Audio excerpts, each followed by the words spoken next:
Assalamualaikum warahmatullahi wabarakatuh. Perkenalkan, nama saya Fatin Fadia. Di sini saya akan mempresentasikan hasil makalah dari kelompok kami yang berisi tentang Pancasila sebagai sistem etika. Sebelumnya, perkenalkan terlebih dahulu, saya Fatin Fadia dan teman saya. Ya, baik. Perkenalkan, nama saya Galuh Madina Merlangga. Saya Usutun Hasanah. Saya Lina Nurdiana. Nama saya Charwini. Saya Apriliani. Adapun rumusan-rumusan masalah yang ada pada makalah kami, yaitu yang pertama, apa itu etika, yang kedua, ada berapa macam aliran etika itu, yang ketiga, apa itu dimensi Pancasila, yang keempat, apa itu etika Pancasila, yang kelima, apa saja urgensi Pancasila sebagai sistem etika, dan yang terakhir, bagaimana dinamika dan tantangan Pancasila sebagai sistem etika. Langsung saja pada materi yang pertama, yaitu definisi etika yang akan dibacakan oleh teman saya, yaitu Galuh Merdina Merlanggen. Kepadanya saya persilahkan. Di sini saya akan mempresentasikan mengenai definisi etika. Etika sendiri berasal dari bahasa Yunani, yaitu ethos dan juga ethikos. Ethos yang berarti sifat, watak, perilaku. Sedangkan etikos itu berarti sila, keadaban dan juga perbuatan baik. Jadi, secara umum, etika ialah suatu norma atau aturan yang digunakan sebagai pedoman dalam bertindak atau berperilaku di masyarakat, di mana itu berhubungan dengan sifat baik dan juga sifat buruk. Misalnya, kebiasaan hidup yang baik kepada seseorang ataupun baik kepada masyarakat. Karena di dalamnya terdapat norma dan juga nilai yang merujuk pada moral atau budi pekerti, etika juga kerap disebut sebagai ilmu normatif. Sedangkan secara terminologi, etika disebut sebagai ilmu tentang baik dan buruk. Ya, jadi menurut Kamus Besar Bahasa Indonesia, etika merupakan nilai tentang benar dan salah yang dianut suatu golongan atau kelompok masyarakat. Sedangkan menurut Haji Burhanuddin, etika adalah sebuah ilmu filsafat, cabang ilmu filsafat yang membicarakan tentang nilai dan norma yang menentukan perilaku manusia di kehidupan sehari-harinya. Jadi dari yang saya sampaikan bisa disimpulkan bahwasanya etika adalah ilmu yang mempelajari tentang baik dan buruk, benar dan salah, yang selanjutnya kembali diserahkan kepada pribadi manusianya masing-masing, yang menggunakan akal dan juga pikirannya akan seperti apa sih dan untuk mencapai tujuan yang telah dikehendakinya. Materi kedua tentang aliran-aliran etika yang akan dibacakan oleh saya sendiri. Aliran-aliran etika. Ada 3 aliran etika dalam bidang filsafat, yaitu sebagai berikut. Yang pertama, etika keutamaan atau etika kebijakan. Etika keutamaan adalah teori yang mempelajari keutamaan di mana itu membahas baik dan buruknya suatu perbuatan manusia. Etika ini merujuk pada keberadaan manusia yang menekankan, saya harus menjadi orang yang bagaimana. Beberapa contoh sifat dan etika yang baik yaitu, yang pertama baik hati, yang kedua belas asih, terus terang, bersahabat, bijaksana, dan toleransi. Yang kedua yaitu etika teleologis, yaitu teori mengatakan bahwa hasil dan tindakan moral menentukan nilai kebenaran tindakan. Semisal orang yang berniat baik, sangat baik, tapi hasil tindakan moralnya berbahaya atau jelek, maka tindakan-tindakan ini dinilai sebagai tindakan yang tidak etis. Etika teleologis ini menganggap kebenaran dan kesalahan suatu tindakan dinilai berdasarkan tujuan akhirnya. Yang terakhir yaitu etika deontologis. Etika deontologis adalah teori yang berhubungan dengan kewajiban moral sebagai hal yang benar, tanpa membicarakan tujuan dan akibatnya. Selanjutnya ada dimensi nilai Pancasila yang akan dibacakan oleh Lina. Sini saya akan sedikit menjelaskan tentang dimensi nilai Pancasila. Aktualisasi Pancasila sebagai dasar etika tercermin dalam sila-silanya. Berikut penjelasannya. Sila pertama yaitu ketuhanan yang Maha Esa. Sikap yang harus diambil yakni menghormati kebebasan setiap orang atau masyarakat dalam menganut kepercayaannya. Kita juga harus menghormati kepercayaan satu sama lain sebagai bentuk toleransi umat beragama. Yang kedua yaitu sila kedua kemanusiaan yang adil dan beradab. Dalam poin ini, kita harus menghormati setiap orang atau masyarakat secara utuh sebagai manusia. Dalam penerapannya, kita harus memperlakukan satu sama lain secara manusiawi, tidak merendahkan atau menghina salah satu golongan atau golongan tertentu. Sila ketiga, Persatuan Indonesia. Persatuan Indonesia merupakan implementasi nasionalisme di mana itu merujuk pada kekeluargaan, tidak memihak ras atau suku tertentu. Seyogianya, bersikap dan bertindak adil dalam mengatasi segala masalah dan paradigma tak sedap. Dengan jiwa dan semangat Bhinneka Tunggal Ika, bersatu dalam perbedaan dan berbeda dalam persatuan. Sila keempat yaitu kerakyatan yang dipimpin oleh hikmat kebijaksanaan dalam permusyawaratan perwakilan. segala masalah kerakyatan, kegiatan kenegaraan, dan kehidupan sehari-hari diselesaikan dengan dasar musyawarah untuk mencapai mufakat secara jujur dan terbuka dalam segala aspek kehidupan. Sila kelima yaitu keadilan sosial bagi seluruh rakyat Indonesia. Membina dan mengembangkan masyarakat yang berkeadilan sosial bagi semua orang tanpa memandang ras maupun suku. Sila-sila dalam Pancasila merupakan kesatuan yang utuh di mana itu dijadikan sebagai acuan negara, landasan hukum, juga pedoman seluruh masyarakat Indonesia dalam mengambil sikap atau bertindak dalam kehidupan sehari-hari.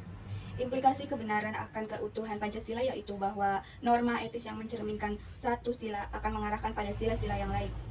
Etika kehidupan berbangsa yang diatur dalam Tab MPR nomor 01/MPR/2001 meliputi tanda-tanda mundurnya pelaksanaan etika berbangsa yang terdiri dari konflik sosial berkepanjangan, berkurangnya sopan santun dalam kehidupan sosial, melemahnya kejujuran serta pengabaian akan hukum.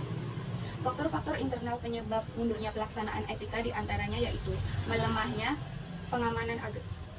pengamalan agama, ketidakadilan ekonomi dan hukum, meningkatnya prostitusi, media pornografi, perjudian, dan narkoba.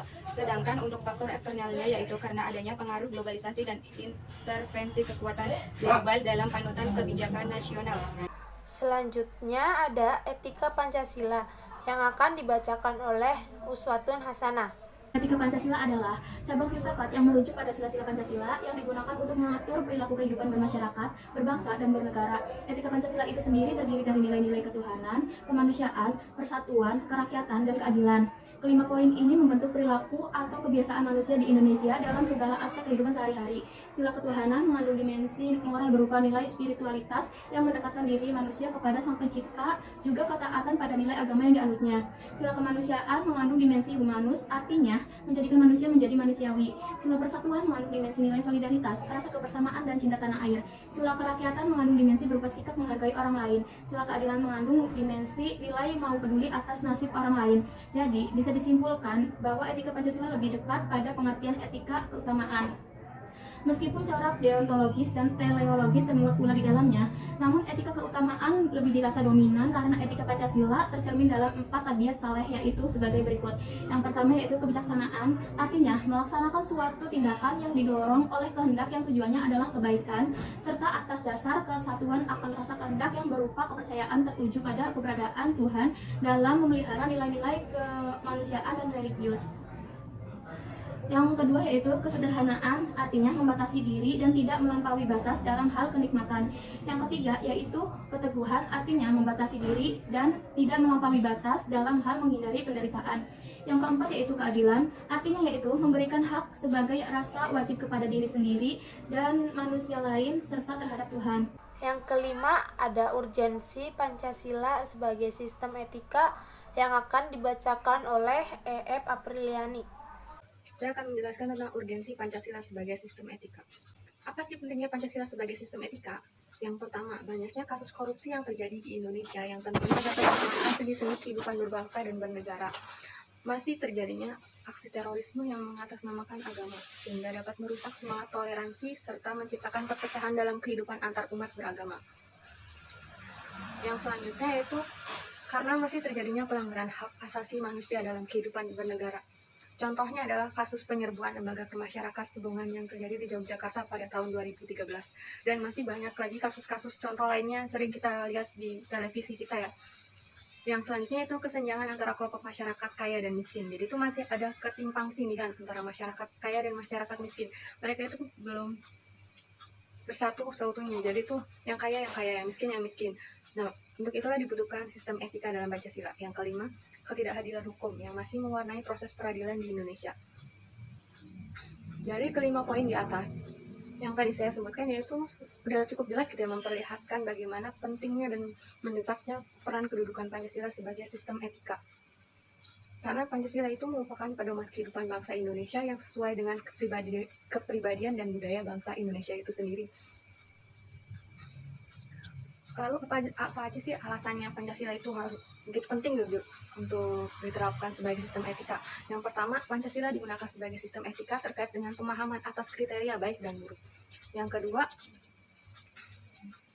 Pancasila merupakan pedoman dan kepribadian bangsa Indonesia itu sendiri. Jadi itu di Indonesia itu kan ada 5 nilai-nilai Pancasila yang selalu kita terapkan di kehidupan. Tapi masih banyak pengaruh dari arus globalisasi yang mengakibatkan tidak terjadinya keteraturan gitu dalam menerapkan nilai-nilai Pancasila itu sendiri. Yang selanjutnya itu masih kurangnya akan pemahaman dan pengalaman. Nah, yang selanjutnya itu Pancasila sebagai sistem etika. Itu Pancasila sebagai sistem etika yang dapat menjadi filter atau menyaring budaya atau kebiasaan asing yang masuk ke Indonesia gitu. Jadi kan di Indonesia itu banyak arus globalisasi yang melanda gitu, seperti Korea, artis Korea, demam India gitu. Nah, dari Pancasila itu kita tuh bisa menerapkan, itu tuh Korea dan India itu bisa mengubah perilaku kehidupan manusia itu sendiri gitu. Untuk itu nilai-nilai Pancasila itu harus kita terapkan dalam kehidupan sehari-hari, karena nilai sistem dan etika Pancasila itu dapat menyatukan sebuah bangsa dan keutuhan negara. Dan yang terakhir ada dinamika dan tantangan Pancasila yang akan dibacakan oleh Winnie atau Charmini. Di sini saya akan menjelaskan mengenai dinamika dan tantangan Pancasila sebagai sistem etika. Dinamika Pancasila sebagai sistem etika dalam penyelenggaraan pemerintahan di Indonesia dibagi menjadi 3 zaman. Yang pertama yang di zaman Orde Lama, yang kedua zaman Orde Baru, dan yang ketiga era Reformasi. Pada zaman Orde Lama, pemilu yang pada saat itu diselenggarakan diikuti oleh banyak partai, akan tetapi dimenangkan oleh 4 partai saja. Terdapat juga tudingan dari pihak Orde Baru bahwa pemilihan umum pada zaman Orde Lama dianggap terlalu liberal karena pemerintahan Soekarno menganut sistem demokrasi terpimpin yang cenderung otoriter. Jadi bisa dikatakan pemerintahan pada masa ini tidak mengikuti sistem etika Pancasila. Yang kedua yakni zaman Orde Baru. Pada masa ini sistem etika Pancasila diletakkan dalam bentuk penataran P4. Pada zaman ini juga muncul konsep manusia Indonesia seutuhnya sebagai cerminan manusia berperilaku dan berakhlak mulia, di mana itu sesuai dengan nilai-nilai Pancasila. Dan yang terakhir yakni pada era Reformasi. Sistem etika Pancasila pada masa ini bisa dibilang tenggelam dalam euforia demokrasi. Namun seiring dengan perjalanannya waktu, penerapan sistem etika Pancasila mulai kembali diberlakukan karena adanya kesadaran bahwa demokrasi tanpa adanya sistem etika politik akan membawa bangsa ke arah penyalahgunaan kekuasaan dan kehancuran kepribadian. Selanjutnya yakni tantangan Pancasila sebagai sistem etika. Ketiga masa itu juga mempunyai tantangannya tersendiri. Contohnya pada zaman Orde Lama, tantangan Pancasila sebagai sistem etika pada zaman Orde Lama yakni berupa sikap otoriter dalam pemerintahan di mana penyelenggaraan negara pada saat itu menerapkan sistem demokrasi terpimpin yang tidak sesuai dengan etika Pancasila yang lebih menonjolkan semangat musyawarah untuk mufakat. Sedangkan pada zaman Orde Baru, tantangan Pancasila sebagai sistem etika pada masa ini terkait dengan masalah KKN, korupsi, kolusi, dan nepotisme. Hal ini jelas bertentangan dengan keadilan sosial karena KKN hanya menguntungkan segelintir orang atau kelompok tertentu saja. Dan yang terakhir yakni era Reformasi. Tantangan Pancasila sebagai sistem etika pada masa era Reformasi yakni berupa euforia kebebasan sehingga terkadang melupakan nilai-nilai moral. Misalnya munculnya anarkisme yang memaksakan kehendak dengan mengatasnamakan kebebasan berdemokrasi. Sekian presentasi dari kelompok kami, kurang lebihnya mohon maaf. Wabillahi taufiq wal hidayah. Wassalamualaikum warahmatullahi wabarakatuh.